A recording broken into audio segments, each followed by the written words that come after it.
Mä koen, että mun tärkein tehtävä opettajana on välittää mun oppilaille sitä iloa, innostusta ja yhdessä tekemistä, mitä mä itse musiikista saan.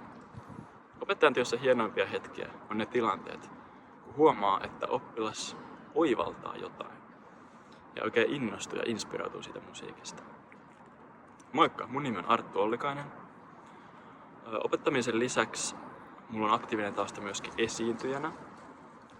Mä koen, että se on hyödyllistä, jotta mä pystyn ihan omienkin kokemuksiin peilaten juttelemaan mun oppilaiden kanssa kaikista esiintymisiin liittyvistä asioista, kuten vaikka esiintymisjännityksestä.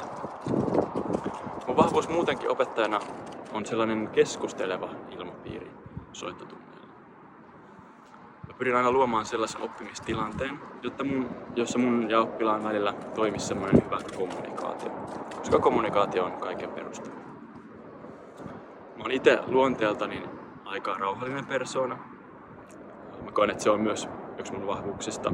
Mulla on kauhean luontevaa tehdä tunneilla paljon sellaista, että keskitytään sen oppilaan kanssa kuuntelemaan sitä omaa soittoa ja mietitään, että mitä tunteita tai mielikuvia se meissä herättää.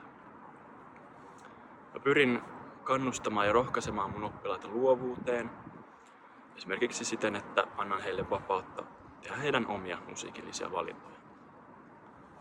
Opettajan työssä mä tykkään siitä, että se on niin monipuolista ja vaihtelevaa.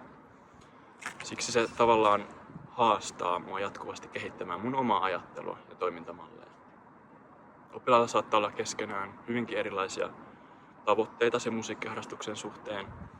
Ja mun tehtävä on pohtia yhdessä heidän kanssa niitä tavoitteita, suunnitella, että miten niihin päästäisiin ja sitten tukea niillä oppimispoluilla. Kaikkien oppilaiden kanssa mulla on kuitenkin vähän samankaltainen se lähestymistapa siihen opettamiseen. Eli mä koitan miettiä, että miten mä saisin just sen kyseisen oppilaan oppimaan ja kehittymään mahdollisimman tehokkaasti, niin että se oppimisen ja musiikin tekemisen ilo kuitenkin säilyisi.